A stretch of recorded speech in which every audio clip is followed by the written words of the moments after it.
Friends, ಜಾಗ ಜಾಸ್ತಿ ಆಗ್ತಾಯಿಲ್ಲ, ಜನಸಂಖ್ಯೆ ಜಾಸ್ತಿ ಆಗ್ತಾಯಿದೆ. ನಾನಿವತ್ತೊಂದು ನಿಮಗೆ 4 ಎಕರೆ ಜಾಗನ ತೋರಿಸ್ತೀನಿ. ಈ ಜಾಗ ಬಂದು ನಿಮಗೆ ಹಾಸನ ಜಿಲ್ಲೆ ಸಕಲೇಶಪುರ ತಾಲೂಕು, ಕೊಡ್ಲಿಪೇಟೆಯಿಂದ ಸಕಲೇಶಪುರಕ್ಕೆ ಹೋಗೋ ಸ್ಟೇಟ್ ಹೈವೇಯಿಂದ ಜಸ್ಟ್ ಒಂದು ಅರ್ಧ ಕಿಲೋಮೀಟ್ರ್ ಒಳಗಡೆ ಬರುತ್ತೆ. ಇದು ಸ್ಟೇಟ್ ಹೈವೇ, ಕೊಡ್ಲಿಪೇಟೆಯಿಂದ ಸಕಲೇಶಪುರಕ್ಕೆ ಹೋಗೋ ಸ್ಟೇಟ್ ಹೈವೇ ಇದು. ಈ ಸ್ಟೇಟ್ ಹೈವೇಯಿಂದ ಒಂದು 500 ಮೀಟ್ರ್ ಒಳಗಡೆ ಬರುತ್ತೆ ಜಾಗ. ಅದು ಒಳಗಡೆ ತಾರ್ ರೋಡ್ ಪಕ್ಕನೇ ಇದೆ ಜಾಗ, ಅಕ್ಕಪಕ್ಕ ಎಲ್ಲ ಮನೆ ಇದೆ. ಇದೇ ನೋಡಿ ತಾರ್ ರೋಡು, ಇದ್ರ ಪಕ್ಕನೇ ಬರುತ್ತೆ ಜಾಗ. ಇದೆ ಇಲ್ಲಿ ಕಾಣ್ತಿದೆಯಲ್ಲ ಬೇಲಿ, ಅದೇ ಎಂಟ್ರೆನ್ಸು, ಜಾಗದ ಎಂಟ್ರೆನ್ಸು.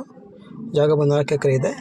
4 ಎಕರೆಯಲ್ಲಿ ನಿಮಗೆ 2 ಎಕರೆ ಬೇಕಾದ್ರೆ ತೊಗೋಬೋದು, ಇಲ್ಲ 4 ಎಕರೆ ಬೇಕಾದ್ರೆ ತೊಗೋಬೋದು. ಯಾರಾದರೂ ಬೈಯರ್ ಇದ್ದರೆ ನಂಬರಿಗೆ ಫೋನ್ ಮಾಡಿ. ನನ್ನ ಹೆಸರು ವಿನು, ವೈಭವಲಕ್ಷ್ಮಿ, ಕೊಡ್ಲಿಪೇಟೆ.